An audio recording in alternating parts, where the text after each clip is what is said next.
My speech is about a subject I care deeply about, the almost non-existent education in the continent of Africa. I care deeply about this subject because I have seen firsthand how some don't experience a good education or don't even have one at all. Remember this quote written by Malcolm X: "Education is the passport to the future, for tomorrow belongs to those who prepare for it today." After hearing this quote, let me tell you that about 9 million girls and 6 million boys do not go to school in a group of 2 to 5 countries. That means that about 15 million kids were not given this opportunity to have this passport to the future mentioned in the quote above. In total, out of 128 million children, only about 17 million go to school, and most times teachers are not qualified and don't teach basic skills. Some schools do not supply basic school utensils, so most kids do not have necessary items to learn. Also, the schools might not have air conditioning as well as lighting. Classrooms are also overcrowded. For example, I visited a school where one classroom had 60 kids per class and another had 100 kids. Children were sitting on each other. But don't think that every child is educated this way. In the 54 countries of the continent, you can find many kids who can tell you that they have had a wonderful experience. That is my case, but not many can say that. There's also inequality because of gender. Some families would rather pay a tuition they cannot afford so that their son can go to school, but they would not do the same for their daughter. Others would like to give both boys and girls the same opportunity. The only issue is that jobs favor boys and men, and women do not have that same opportunity. Instead, girls are told to stay at home, cook, clean, take care of the younger children, and go to the market to sell food, for the most part. All genders should be able to go to school in good conditions and people should not dedicate a fortune on one but not another. Fathers, mothers, and those who have nieces and nephews, would you like for that child to grow up in a society that does not allow them to use their entire potential? Don't you want for that child to rise above their current situation?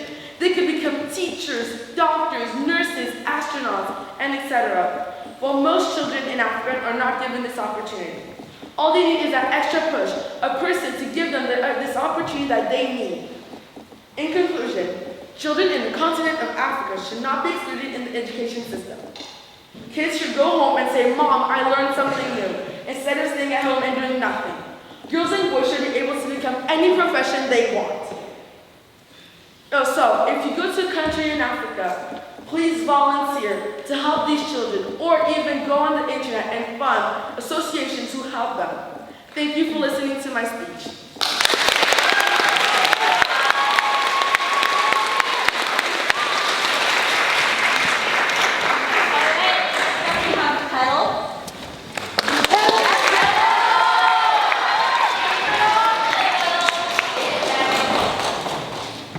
Picture this. You wake up, you and your family are trapped in your house or apartment, but 10 to 30 times smaller. You're being watched for 7 to 12 hours per day when you eat, sleep, and even use the bathroom. What would you do? Well, you probably haven't noticed it, but this is the case for most zoo animals. Hi, my name is Petal, and I'm here to make the case for why zoos should be made illegal. The main reason that zoos aren't good enough for animals is that captivity cannot begin to resemble life in the wild. Zoo animals are often prevented from running, roaming, flying, climbing, foraging, mating, and socializing. Many people think that animals don't feel pain because they cannot communicate pain very well. But in reality, animals feel pain just as much as humans, such as mental illnesses where birds obsessively pluck their feathers, dogs excessively lick their paws, tails, and self-harm such as pulling out their hair. Some triggers for mental illnesses are loss of companions, loss of freedom, stress, trauma, and abuse. Most people know how zoos have release programs, where animals will get released into the wild. But according to National Geographic, most captive-born predators will die if released, and that those animals only have a 33% chance of survival. This is due to lack of hunting skills. They also lack fear of humans, which is a major disadvantage. Also, because captive-born animals are less afraid of bigger predators. Do you know what euthanasia is? Well, it is a murder done by zoo workers because the animal is no longer needed. You are probably thinking this doesn't happen a lot, but you'd be surprised. For example, 4 African lions were killed by the Copenhagen Zoo in March of 2014. 2 were 10-month-old cubs. The only reason these animals were killed was because the zoo wanted to introduce a new male to the female so they could bear more cubs. And in February of 2014, a giraffe named Marius was killed because he had the wrong genes for breeding. He was publicly dissected, then fed to the zoo's carnivores. This was at the same zoo as the lions. The most disappointing thing is that another zoo offered to house Marius before he was slaughtered. Zoos really need to learn how to respect their animals. Many zoos claim to be educational, but since people only spend a maximum of 5 minutes at each display, there's nothing educational about them. So they are just entertainment. And according to a study done by the National Zoo, it doesn't matter what is in the exhibit because people just treat the animals like wallpaper. One way you can help the zoo animals is by trying to stop going to the zoo as much as possible. Even just not going to a zoo when you travel is super helpful. I know that sometimes I go to zoos while on vacation, but now I will try to stop going to zoos as frequently as possible until me and my family don't go to the zoo anymore. Instead of going to the zoo with your family, you can go to the park or play a sport. The main reasons that you shouldn't go to the zoo are that there isn't enough space in the exhibits for the animals. Animals are just as at risk for mental illnesses as humans. After being born in captivity, they only have a 33% chance at survival, and zoos are murdering animals for no reason. That is why zoos should be made illegal. Thank you.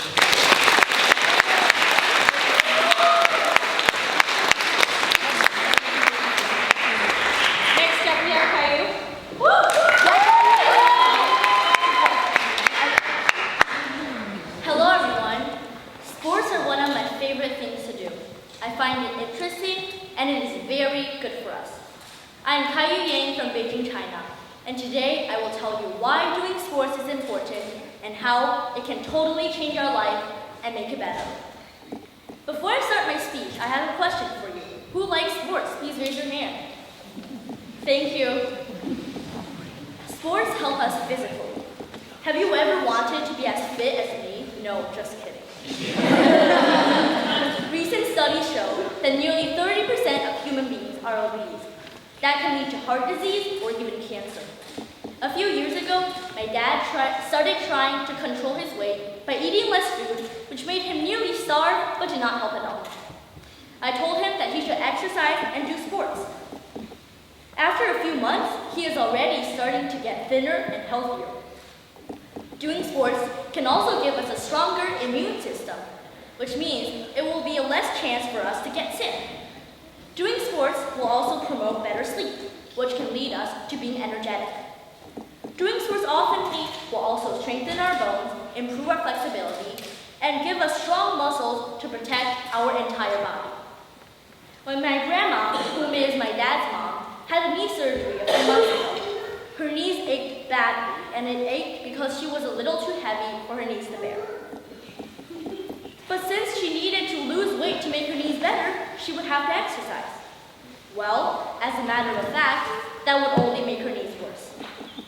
All in all, this disaster happened because she didn't do sports or exercise when she was younger, like my age.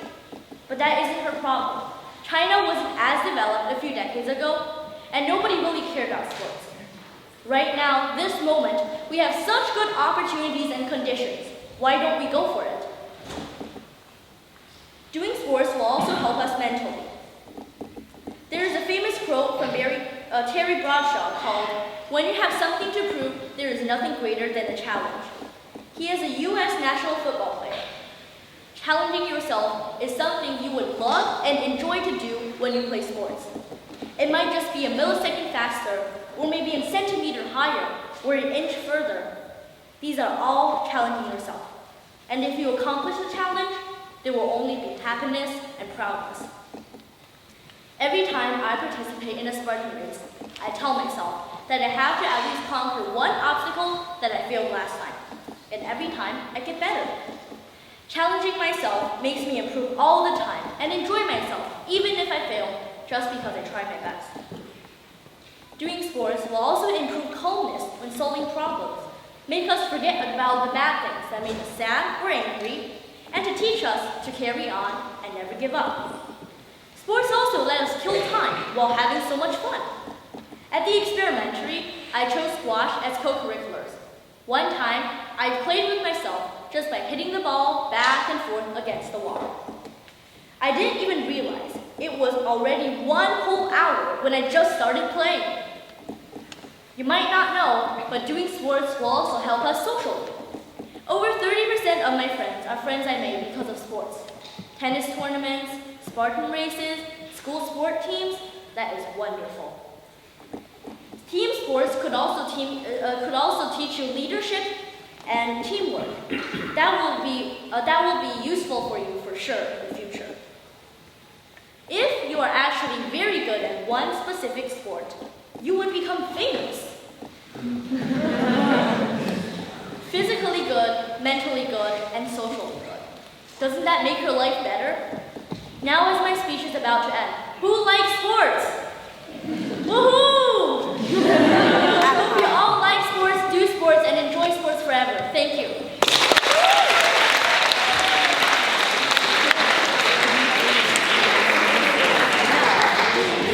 All right, next up we have Henry.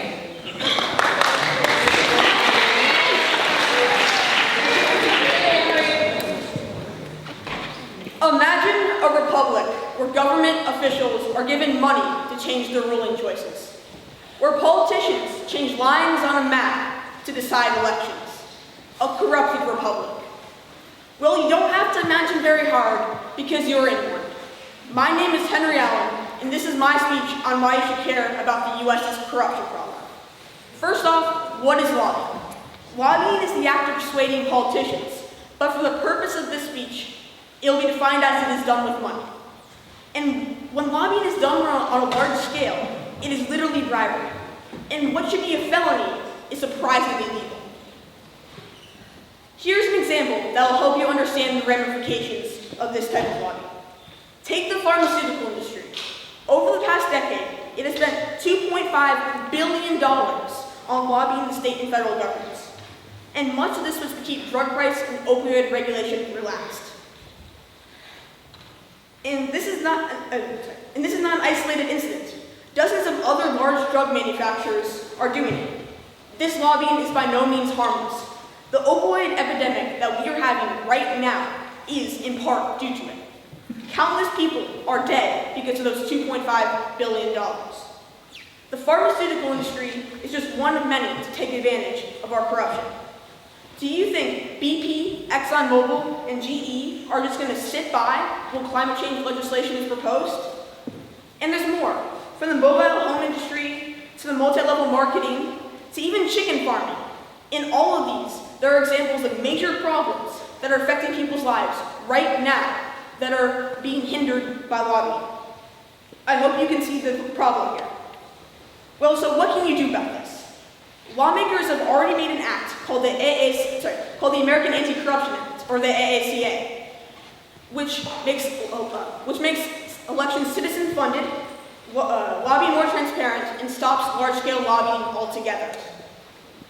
Enacting this nationally, directly at least, is nigh impossible.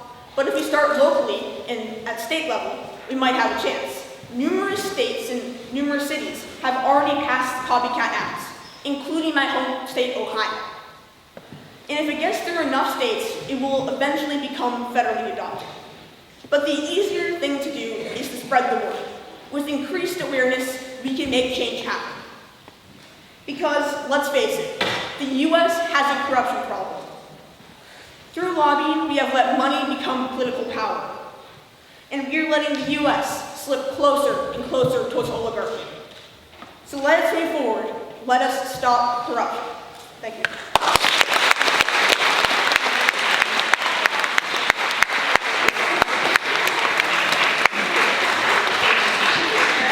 Thank you. Next up, we have Fiona.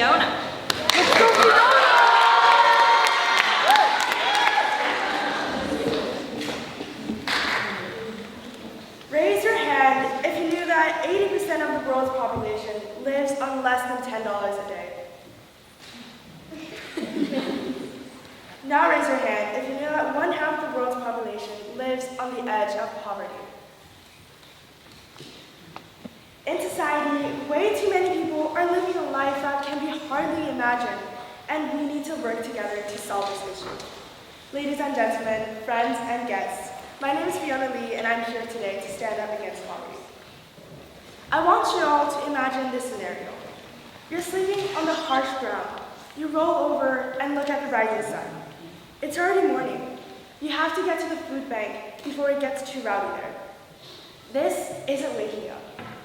You weren't sleeping. In fact, you haven't been sleeping for days. Anxiety keeps lids from dropping. Poverty has also given you a weed-heavy diet, which your body reflects on. You're covered in a bumpy, itchy rash that makes you feel like you're wearing a bright red saddle. While you walk to the food bank, you're coughing like a smoker with a 2-pack a day habit. But the biggest problems are your shoes. The zippers on both of your boots are broken and water poured into them as you're walking. When you got there, there was already a large crowd and there's no way you can get anything today. This is a typical day in life for someone living in poverty, as more than 800 million people in the world don't have enough food to eat. I first learned about poverty when I was in grade 5. My friends and I organized a bake sale at my school to donate to the orphans living in South Sudan. So all the money that we earned went to an organization which builds orphanages for those orphans living in poverty. We donated over $400, and a few months later, they did go to South Sudan and built an orphanage there. So since this experience, I have been interested in helping those in poverty, and to me, it's important that everyone deserves an equal treatment on the earth.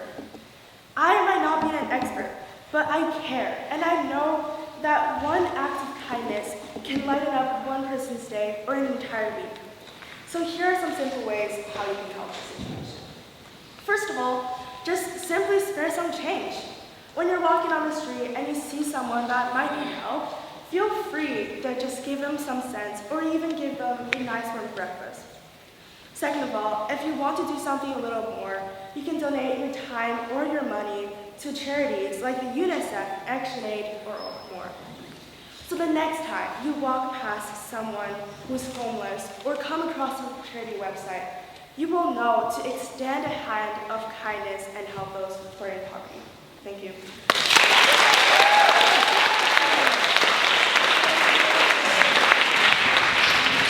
All right, next up we have Ginny.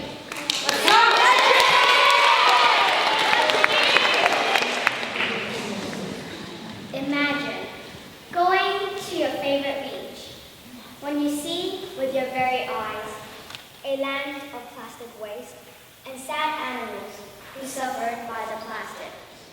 Well, it was your fault for not caring about the world and our home. Hi, my name is Jenny Key, and I'm here to stop you from using plastic. You don't know the marine animals are calling for help when you dump 26 million tons of plastic to their home. You don't know they are suffering and slowly dying away as 100 million marine animals are killed yearly.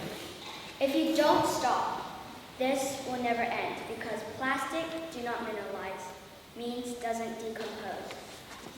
When I was little, I saw a video of a baby turtle with a strap of plastic around it. As it grew, the poor turtle shell turned to the number 8. Every minute, 1 million plastics have been produced.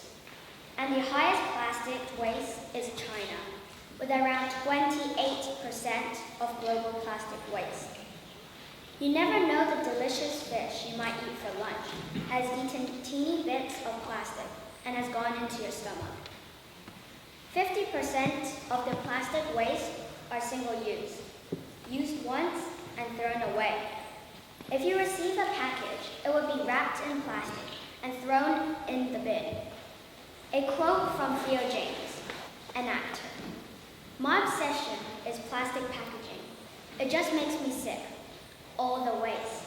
Everything about it disappoints me. To prevent plastic, you could use metal straws instead of plastics.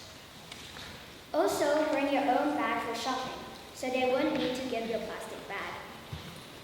Around 1 trillion plastic bags are used around the world every year. There's a floating island in the Caribbean Ocean, and it's made from entirely plastic bottles and bags. Now it's twice the size of Texas, and if you don't stop, it'll get to the size of Alaska. A person who wants to change the world to be better. Is that you? I hope so. Thank you.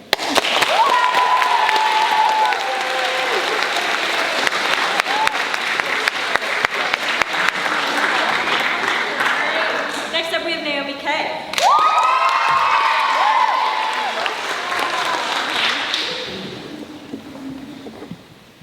We all probably heard the quote, "Never judge a book by its cover." And sometimes people misinterpret the meaning of the quote.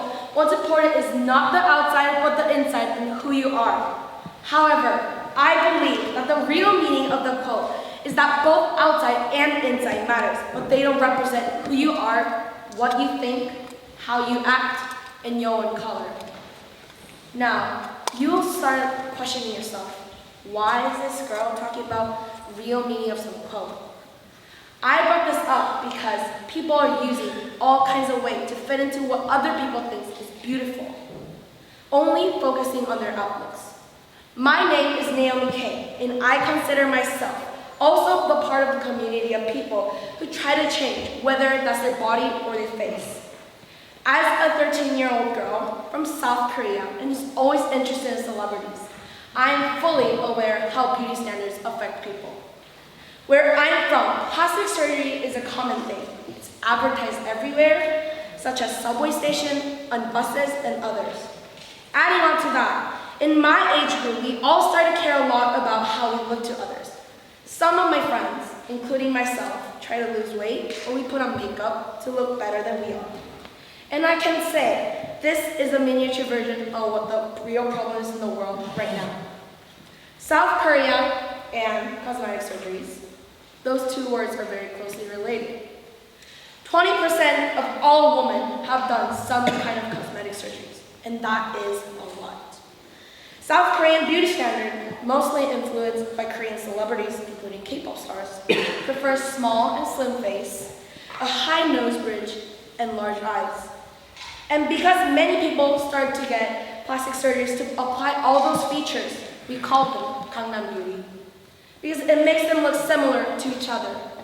And that's how serious it got. Also, the effect of K-pop is very big to many people, not only including Koreans, but to also foreigners.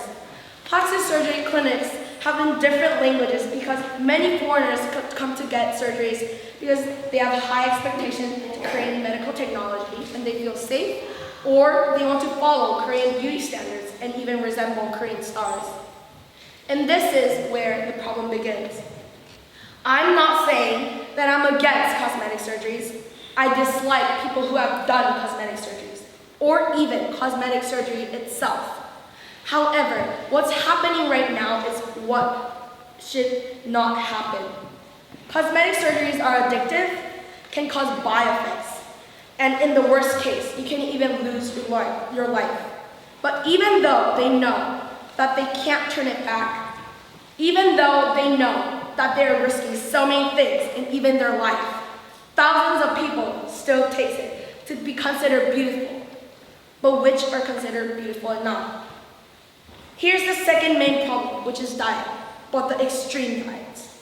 People who go on diet due to aesthetic reasons starve for days and days, use their energy they have left to exercise, and some people even pass out. That is what not diets are supposed to be, but most importantly, that's not healthy. Extreme diets can weaken your immune system, increase risk of heart attacks, and even cause depression. But why do they continue? The purpose of the diet is to look healthy, but actually be healthy. But is being skinny and sick what they want? Or is it also just because they try to look stunning to others? And this is why things have to change. If you don't want these problems to affect people, whether that's your child, that's your friend, or even if it's yourself, help them. Don't let them go on diets to fit into what other people think is purity. Don't let them go through medical procedures just to hide their insecurities. But if they still want it, make them question themselves. If it is worse than risking your life. I just want to say this to you, to all of you here, and everyone that I can ever possibly reach. Don't let them others change your outlooks. And always remember that you can be your own standard of beauty. Thank you.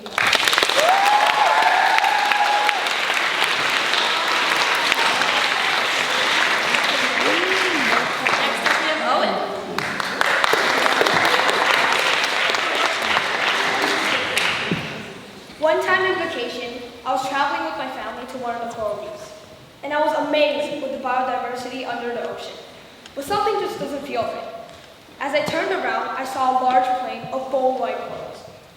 You see, coral reefs occupy less than 1% of the ocean floor, yet it's home for millions of species and 3/4 of the world's fish. That's why protecting the reef system is so important. But the reefs are slowly dying. Right now, half of the Great Barrier Reef is already dead. These corals are dying mainly because of human activities, such as tourism, overfishing, and the most deadly one, global warming. Global warming is causing the seawater temperature to rise up. And when coral gets heat stress, it releases all its algae inside it, which is the thing that gives corals their nutrients. There's a reason to that. When the algae inside the corals meets warm water, it becomes toxic and harmful to the coral. So releasing them can let them stay alive for longer. And we call this process bleaching. But coral also turns bone white afterwards. The thing is, coral usually recovers when the water becomes cold enough. But since this is global warming, the water stays warm. In the past few years, 25 coral reefs, which equals to 3/4 of every reef in the world, experience severe bleaching. Also, in recent studies, it has been shown that corals are feeding off microplastics in the ocean that are dumped by humans. And some plastics have disease in them, and so corals are dying. And also, another study has shown that by 2100, almost all the coral reefs will die unless carbon emissions are reduced. Meaning there will be zero protection against erosion from tropical storms and no barrier against strong waves and rising sea level. Not to mention the collapse of tourism and food supplies. Under these conditions, the coastline cities will be unlivable, and people will have to move. Currently, low-lying islands is already seeing salt water in their freshwater source. Now, this might seem a nightmare to you, but don't worry, there's still hope. Scientists discovered that by transplanting corals, it can help damaged ones. This will help them recover from bleaching.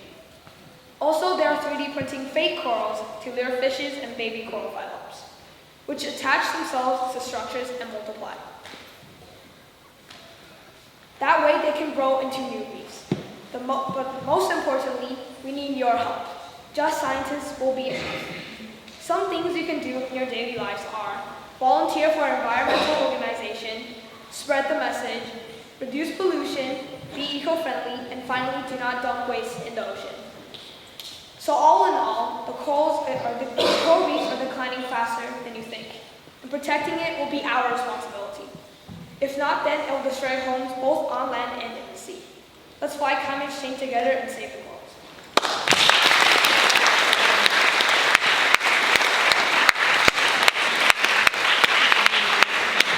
Next up, we have Elaine.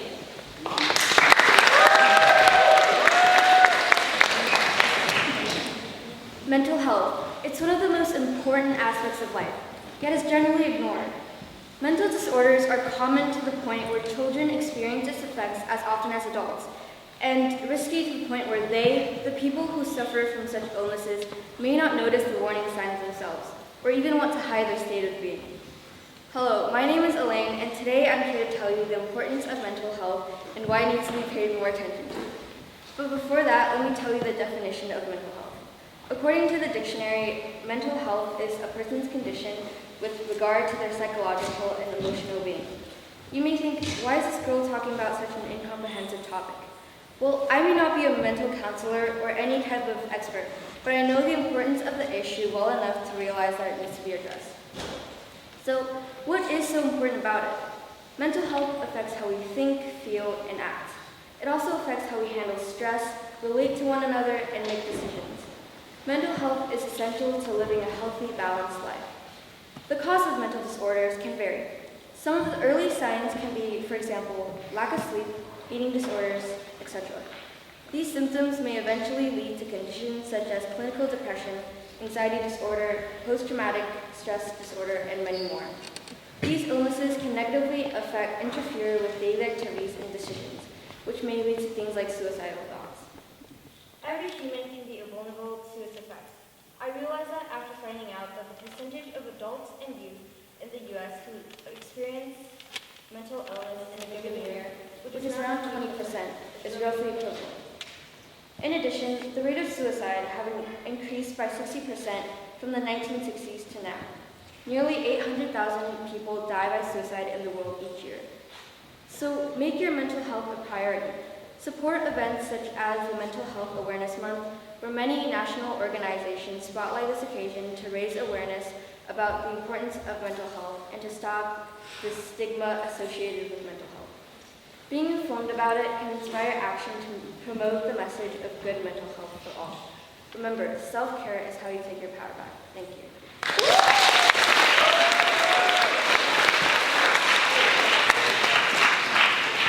Next up we have Mary.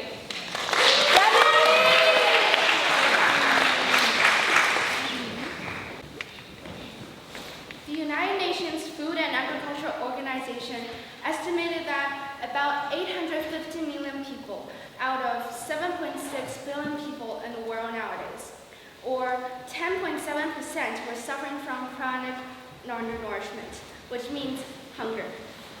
Almost all the hungry people are living in lower middle income countries, and there's 11 million people undernourished on developed countries. Hi, my name is Mary, and I will talk about the second Sustainable Development Goals, which is zero hunger. Eating good and delicious food, especially with friends and families, is one of the pleasures of life. A good meal can literally make you feel like you're in heaven right now. Ever since the beginning of life that appeared on Earth, we have practiced eating stuff, whether it's germs or bacteria, whether it's cooked or raw, whether it's from US or from China. As long as it's delicious, we will eat it. However, according to NationalGeographic.com, approximately half of the population in Haiti are suffering from famine. Moreover, according to FAO.com, 1 in 5 people in the US somehow don't have enough food to eat. These data might seem astonishing. However, while I was delivering this speech right now, at some part of the world, children are dying because they don't have enough food to eat. Hunger might seem a million miles away from us. However, I myself have experienced how awful it is for not having food in your stomach. It started when I was in first grade. I refused to eat breakfast because it simply looked disgusting to me. It went well for a few hours. I experienced no pain. But on the second class, when I was concentrating on whatever the teacher is saying, I suddenly feel a pain in my belly. At first, I thought it was nothing, and I tried to press it down. But it just got stronger and stronger. Soon, I couldn't even stand up because it hurt so badly. At noon, I had to call my mom to pick me up from school and take me to a restaurant to get some real food. That was the worst and the first stomachache I experienced in my life, and it's hard to forget. Think about this. That was just the pain I experienced when I missed one meal. Think about how many more sufferings and struggle those who have missed 6 or 7 meals have dealt with. One of the reasons that caused famine is that people's lack of access to food. According to globalcitizen.org, people can find themselves in 2 dangerous situations. A, They are living in an area so remote that it's hard to find food. Or B, they are living in food deserts, for example, urban towns or cities. These places lack of access to clean, affordable, and healthy food. So the family have ended up buying food from McDonald's or some convenience store that is not usually healthy. Another reason of food insecurity is the conflicts between countries and political instability. In countries like DPRK or Iraq, people are constantly worried about theirs and their families' personal security, like if they're going to be bombed or not, rather than divide their mindset to think about where to get clean food. These phenomena might seem very far away from us, and the solution to these problems might lost in the ocean. However, you can also help solving this problem. It's fairly simple. Just don't waste food, and if you have some extra food, just give those food to someone who don't. Like an old English saying, sharing is caring. So why don't we share some of our food to the others and care for others? If everyone gives more and sacrifice more, then there's a distinct possibility that we can solve this issue sometime soon. Thank you.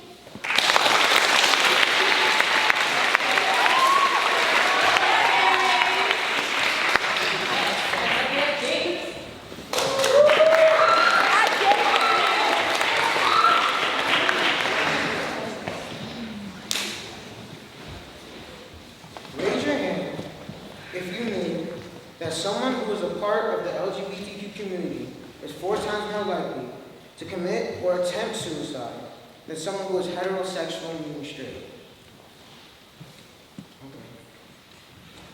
Well, did you know that suicide is the #1 cause of death in the LGBTQ community?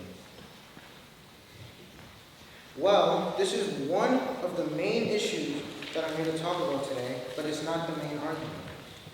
My name is James, and I'm here today to talk to you about why you should care about LGBTQ discrimination and inequality. 56 years ago, the prevailing issue was segregation.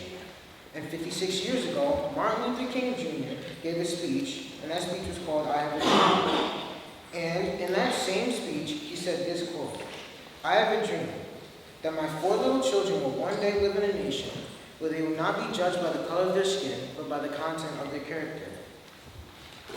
I believe that now, this quote can be turned to something to fit the modern day, because I also have a dream. That one day, we will all live in a nation where people won't be judged by who they love, but by the content of their character. When I say this, I mean that people shouldn't be judged because of their sexuality, but by who they are on the inside. This is only a dream, though, and can't become reality without change. Without change, things like this will keep happening. For example, people being afraid to go to school, and doctors releasing treatment due to their sexual orientation. And I'm not just saying words, because the statistics show it. 50 to 54% of LGBTQ members interviewed said that they have been bullied at school, and that's not all. 60% of LGBTQ members interviewed said that the doctors released treatment due to their sexual orientation. These are just some of the issues that go on when talking about this specific issue.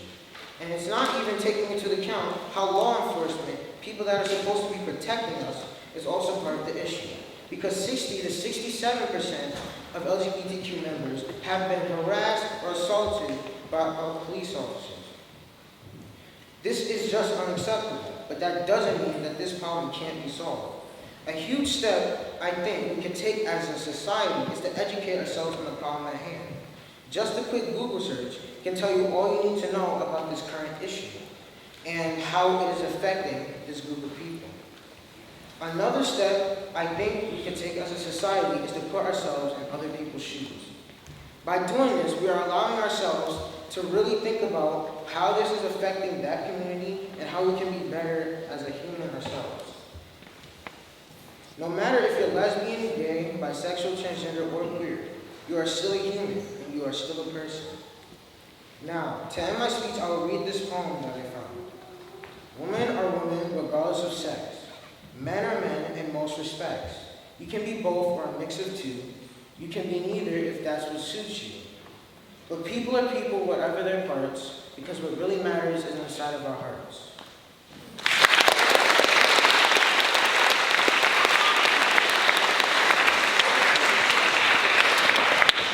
Okay, next up is Toss.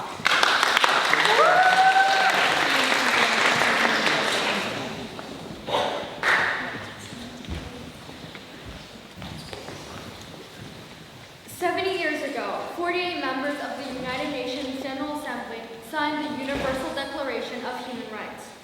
It was a promise of hope, a promise to those confined in injustice, a promise of life, liberty, and the pursuit of happiness, and it was a promise that sadly was not kept.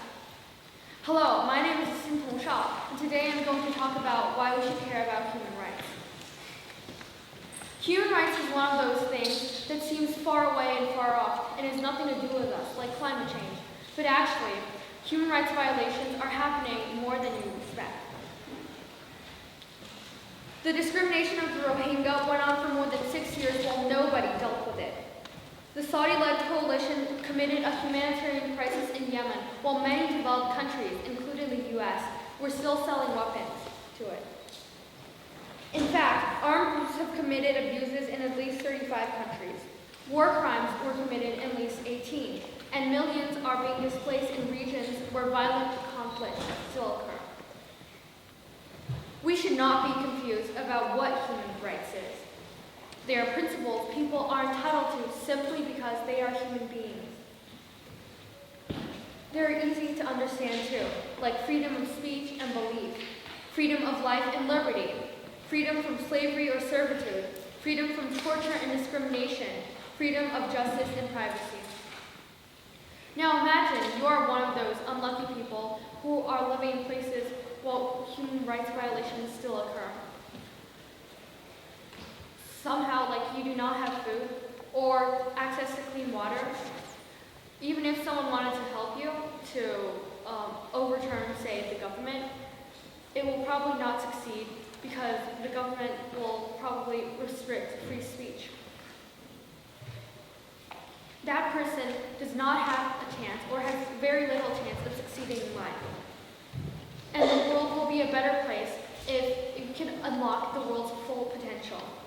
I'm not an expert on this issue. I'm only a child, but I care about human rights. I've seen some violations, and I feel that I should take this chance to talk about something that I am truly passionate about.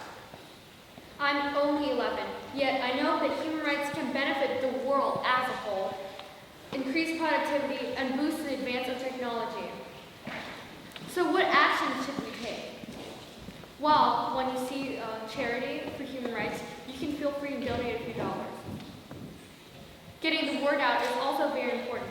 You can share donation links to family and friends, or simply just talk about it when you want to. So this is why we should care about human rights. It is for yourself, for others, and also for the world. Thank you.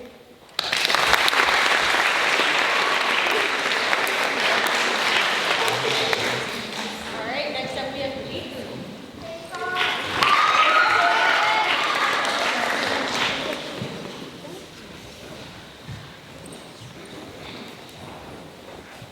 Dyslexia, ADHD, cerebral palsy, autism, Down syndrome.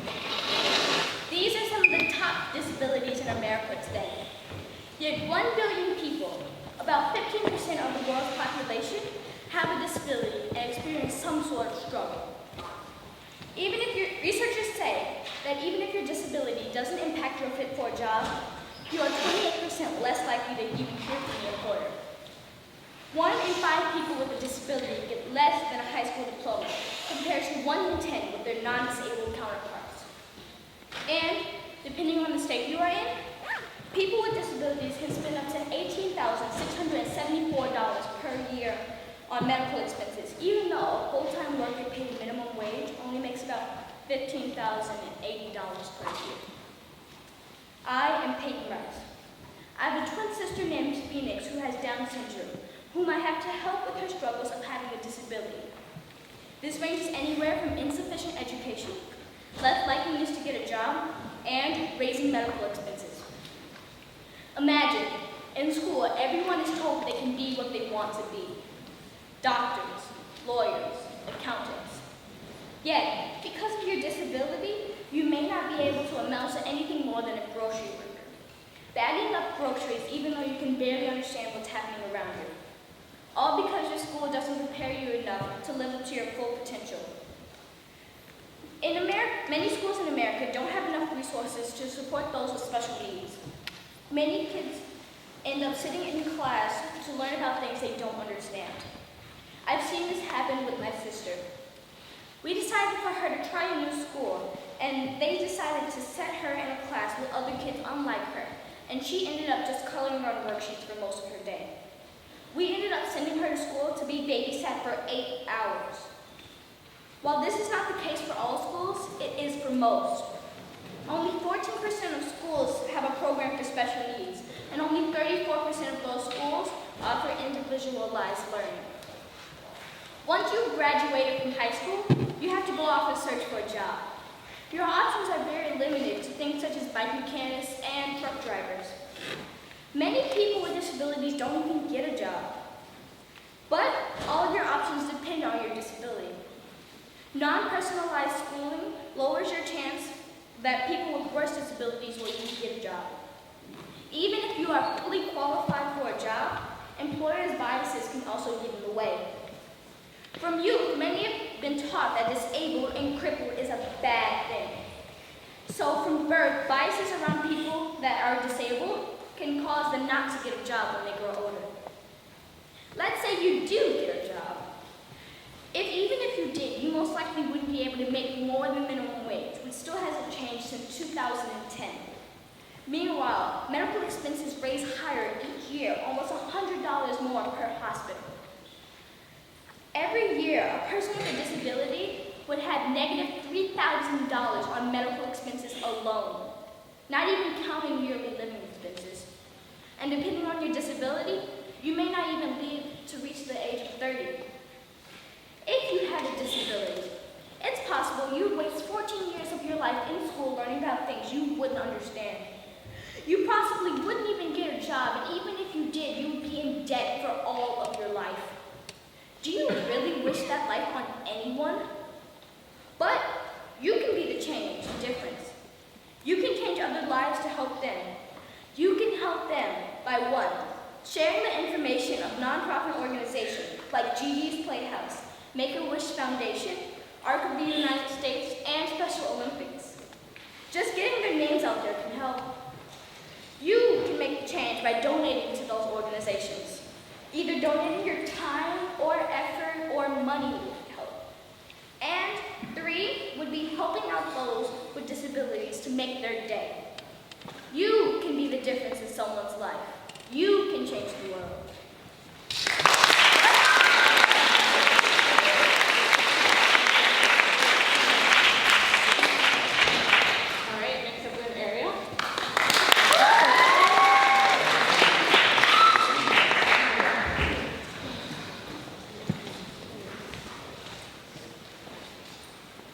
Stress is something many people of all ages can experience, but we all know that children can experience stress a lot.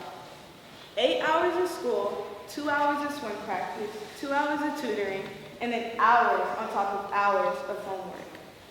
I would like you to please raise your hand if you've ever experienced stress as a child. That's what I thought. Hi, my name is Ariel Simon, and I would like to talk to you about stress. A big cause of stress could be the pressure that is put on children by their parents. I've heard countless amounts of stories about wealthy students in private schools who have parents who drive them relentlessly. 64% of Americans say parents put too much pressure on children to do well in school. 64% of Americans say parents put too much pressure on children to do well in school. This can cause many problems that can occur to the children, such as stress, depression, and low self-esteem. It can also cause things that are physically wrong with the child, such as lack of sleep, not wanting to participate, and a higher risk of injuries for athletes. Now, I know for some parents it may be natural to want to bring out the best in a child by putting them in as many extracurricular activities as they can, but they might not be thinking about the pressure that it puts on the child. There was a poll recently taken that showed that 70% of the parents that polled said it's better to keep their child as busy as possible with structured activities. Now, although you may think this is good for your child, you might not be thinking about the pressure that it puts on the child to keep up with all of these activities. Now, they say for every problem there's always a solution, so there's definitely a solution for this problem. For one, parents should ask themselves whether or not they're putting too much pressure on the child, because children don't always have the courage to speak up and tell their parents what's wrong with them. Two, parents should ask themselves whether they give their children more criticism than praise, because that could make the child's work feel like it's unappreciated or overlooked. Lastly, if you are the child, you should use your voice and speak up and tell your parents how you're feeling, or else nothing may ever change for you. Now, I know you may be thinking, who is this 13-year-old girl to tell me how to raise my child or how to deal with depression? Well, I'm here to tell you, you don't have to be an expert to know when somebody is going through something or when your child or friend is struggling. You just have to take this advice and help those around you. And remember, communication and mindfulness is key. Thank you.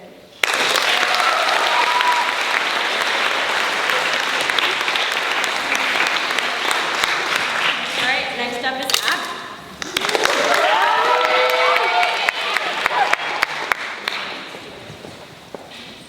I have a dream that my 4 little children will one day live in a nation where they will not be judged by the color of their skin, but the content of their character.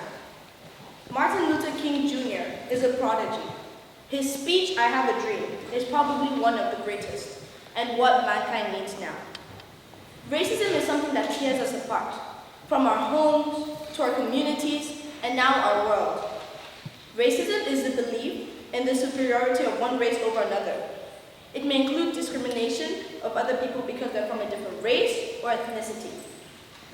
My name is Abby Sanya, and I am not professional, and I'm not paid to be standing here. I am just a girl who cares about our world. I am just a 12-year-old girl who wants the earth to be a better place for us. You are probably too. You all care about my home, your home, our home. Where I come from, not everyone has the opportunity like me to come here and even have the chance to apply to such prestigious schools because they are scared of racism. So many of my friends would rather wait to college than come here in high school because they are scared of racism. When I was young, I lived in Paris. No one was ever racist to me. But I come to America 8 years later, and they judge me on my African accent, my hair type, and even the way my skin sunburns. But I am strong and able to handle this, but some people can't. One thing that has caused racism was redlining. Redlining was created in 1934. There were maps with cities, typically black cities, that were redlined because they were too risky. Redlining was stopped in 1968, but this has caused a lot. Residents who lived in red line areas pay higher interest rates, are denied mortgages more often than the whites with the same credit and income. People in red line areas pay higher auto insurance rates. Other things that redlining has caused is homes in black neighborhoods are valued on average $48,000 less than white homes with similar crime rates and amenities. About 36% of education funding comes from local property taxes. Schools in black neighborhoods receive less funding because of the decrease in the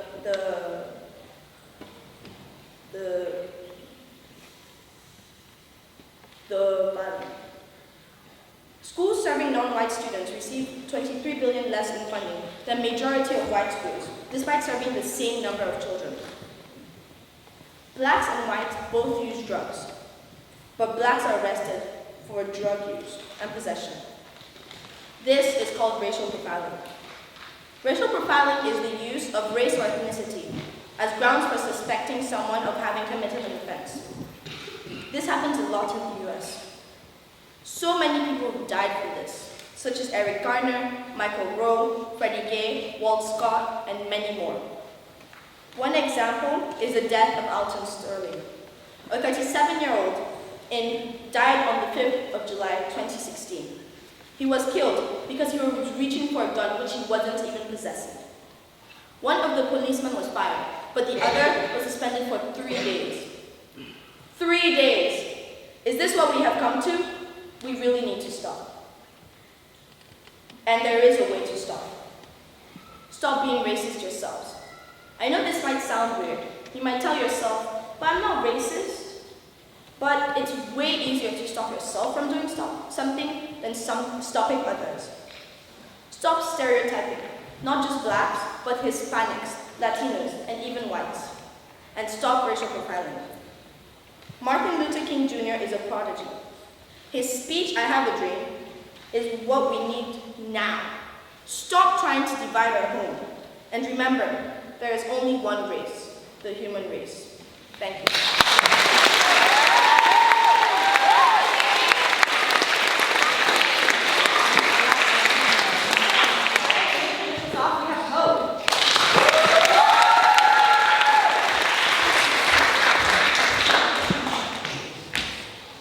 Yourself.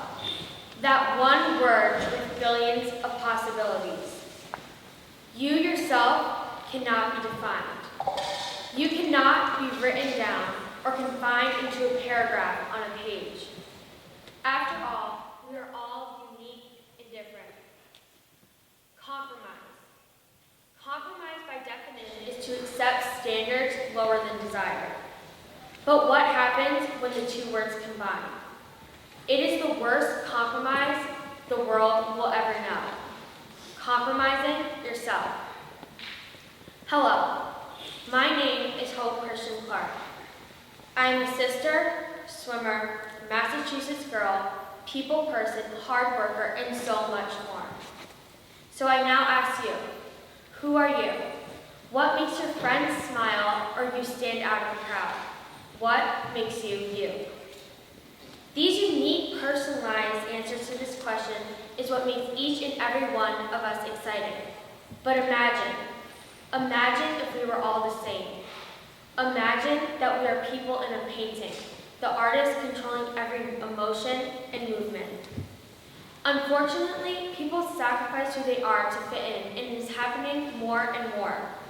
Today, I stand here to tell you that it is important to stay true to yourself. Know that it's okay not to fit in and to never compromise.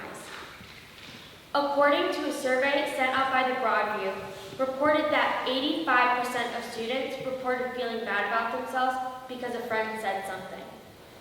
This expressing that a vast majority of people put themselves down because they feel the need to fit into someone's ideal picture. In my life, I have always cared.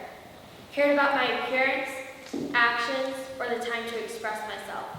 But we all need to ask ourselves why. Why do we care? Who are we trying to impress? Through middle school, I struggled with the idea of finding out who my real friends were. It turns out this unsolved question would make a part of the whole puzzle make sense. There is a theory about the right people. Out of a survey I conducted, 67% of those surveyed said that when they felt the need to fit in, they were around those who they were uncomfortable with. This theory of the right people is the idea of a human being surrounded by those in whom they are uncomfortable with, causing them to hinder their personality.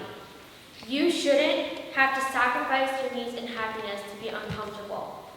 You shouldn't have to alter yourself to fit in.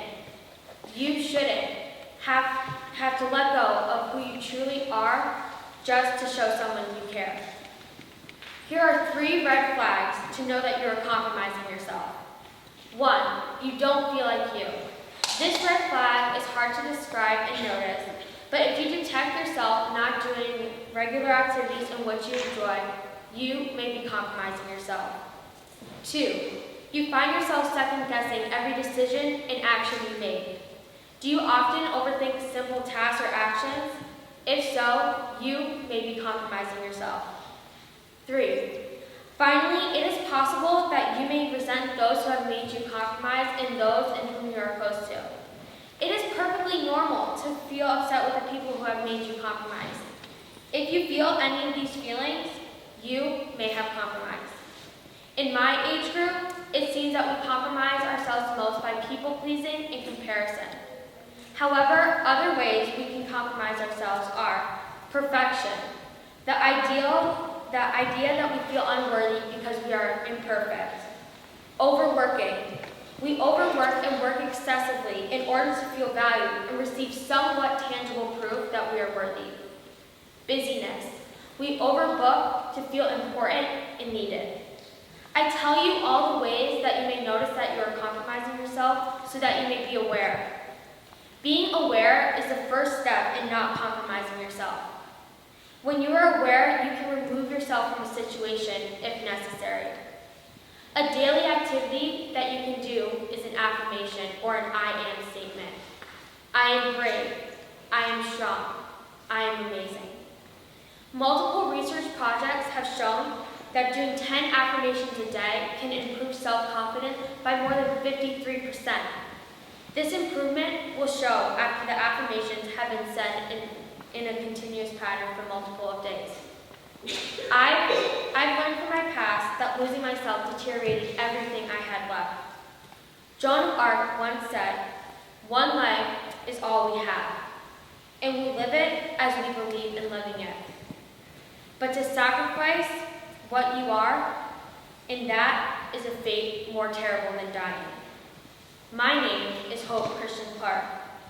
I am a Massachusetts girl, swimmer, sister, people person, hard worker, and truly me. The girl that you see here will never compromise herself. Will you? Thank you.